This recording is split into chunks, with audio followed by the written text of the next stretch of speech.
Chicken fry ಮಾಡೋದು ಹೆಂಗೆ ಅಂತ ತೋರಿಸ್ಕೊಡ್ತಾ ಇದ್ದೀನಿ. ಇದು ನಮ್ಮ ಮನೇಲಿ ಮಾಡೋ ರೀತಿ ನಾನು ತೋರಿಸ್ಕೊಡ್ತಾ ಇದ್ದೀನಿ ಚಿಕನ್ ಫ್ರೈ. ಈಗ ಕುಕ್ಕರ್ ಇಟ್ಟಿದ್ದೀನಿ, ಇದಕ್ಕೆ ಎಣ್ಣೆ ಹಾಕ್ಕೊಳ್ಳೋಣ.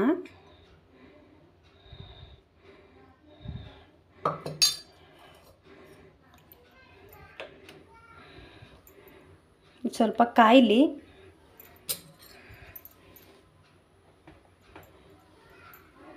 ಇದಕ್ಕೆ ಸ್ವಲ್ಪ ಅರಿಶಿನ ಪೌಡರ್,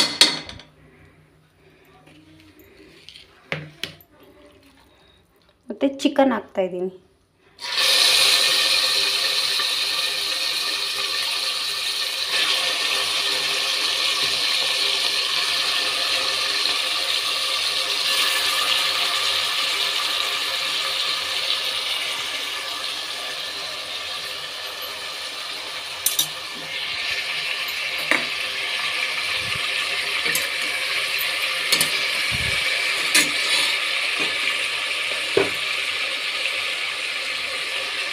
ಉಪ್ಪು ಹಾಕ್ತಾಯಿದ್ದೀನಿ.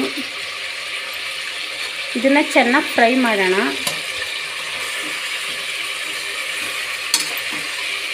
ಇದು ಸ್ವಲ್ಪ ಫ್ರೈ ಆಗೋಷ್ಟರಲ್ಲಿ ಮಸಾಲೆ ರುಬ್ಕೊಳ್ಳೋಣ. ಈಗ ಮಸಾಲೆ ರುಬ್ಬಕ್ಕೆ ಏನೇನು ಬೇಕಂತ ತೋರಿಸ್ತಾ ಇದ್ದೀನಿ. ಮೆಣಸು, ಚಕ್ಕೆ, ಲವಂಗ, ಶುಂಠಿ ಮತ್ತು ಬೆಳ್ಳುಳ್ಳಿ. ಇಲ್ಲಿ ಖಾರಕ್ಕೆ ನಿಮ್ಗೆ ಎಷ್ಟು ಬೇಕೋ ಅಷ್ಟು ಮೆಣಸಿನ್ಕಾಯಿ. ನಾನಿಲ್ಲಿ 10 ಮೆಣಸಿನ್ಕಾಯಿ ತೊಗೊಂಡಿದ್ದೀನಿ. 1 ಸ್ಪೂನ್ ಧನಿಯಾ ಪುಡಿ, 3 ಸ್ಪೂನ್ ತೆಂಗಿನಕಾಯಿ, ಸ್ವಲ್ಪ ಕೊತ್ತಂಬರಿ ಸೊಪ್ಪು. ಇಷ್ಟನ್ನು ರುಬ್ಕೊಳ್ಳೋಣ. ಇದನ್ನು ಸಣ್ಣದಾಗಿ ರುಬ್ಕೊಂಡು ಬಂದಿದ್ದೀನಿ. ಚಿಕನ್ನು ಬೆಂದಿದೆ, ಸ್ವಲ್ಪ 50% ಬೆಂದಿದೆ. ಈಗ ಮಸಾಲೆ ಇದಕ್ಕೆ ಹಾಕ್ಕೊತಾ ಇದ್ದೀನಿ.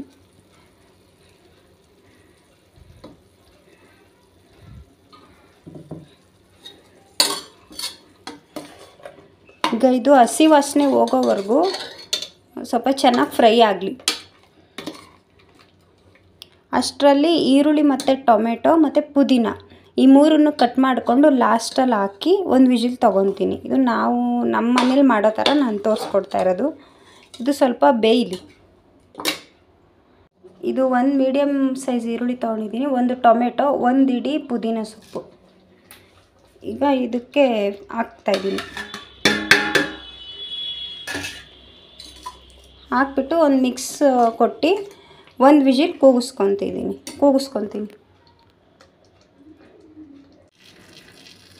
ಇದೆ, ಈಗ ತೆಗಿತಾ ಇದ್ದೀನಿ.